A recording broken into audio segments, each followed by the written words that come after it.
There's a crisis happening with young people in this country, the likes of which I can't even put into words. And the adults have absolutely failed young people in America. It's that simple. We shut down our country for 9 months. We told them that you can't have prom, you can't have graduation, no summer sports. If you get even close to each other, you're all going to die. Now, no, seriously, 1 out of 4 of young people, according to the Centers for Disease Control, have contemplated suicide in the last 90 days. 1 out of 4. More people have died of suicide in California than from the Chinese coronavirus. There's an epidemic of suicide with young people in America. And if you're like me, you know friends that have committed suicide in just the last couple months. Not to mention, antidepressant medication is now the #1 most prescribed medication for young people across the country. We now have seen alcoholism, marijuana use, cocaine, and of course pharmaceutical usage on exponentially up. And by the way, it wasn't good, it wasn't easy to be a teenager before all of this. But we made one of the dumbest decisions ever in the history of society to shut down all of society at once, especially when young people were at more risk of dying from the flu than from the Chinese coronavirus. That is not the same for every single age group, by the way. If you're over the age of 50 with pre-existing conditions, this threatens you greatly. But saying that we should shut down all the schools for 6 months, shut down every social activity, shut down all the sports, and you expect young people to just end up exactly the same, what an unbelievably dumb thing that was to do. It really was. And for any politician, I don't care if you're Republican or Democrat, it's actually irrelevant to me.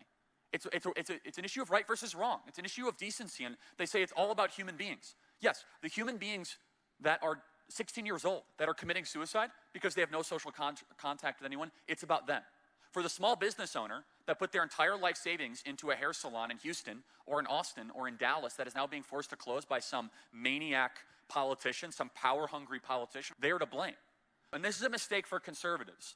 So adults got to start taking responsibility for this country. You just got to start doing it because you are leaving a worse country for your kids, everybody.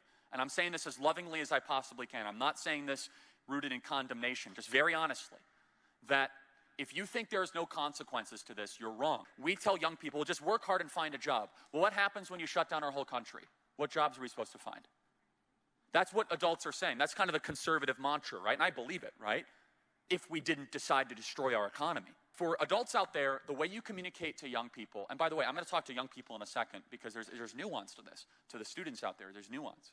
But for the adults out there, it has to be more than, oh, just go work hard and get a job. Because right now, we have completely ravaged the entire landscape economically in our country. However, for students out there, everything I've just said does not give you a hall pass to go play the Oppression Olympics.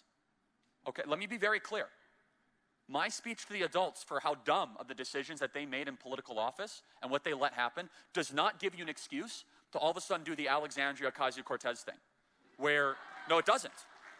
Where all of a sudden you say, everyone before me is awful and give me free stuff and I deserve it. That's actually not true. In fact, you must admit that yes, there's been some really awful mistakes. You must admit it's going to be harder for you to succeed. But then you're going to say, I'm going to double apply myself. I'm going to get creative. I'm going to find a way out of it. I'm going to continue to act responsibly, act morally and ethically, sit up straight with my shoulders back, as Jordan Peterson would say, get my goals sharp and clear. I'm not going to blame other people for my problems. And it's still possible to succeed in this country because it is.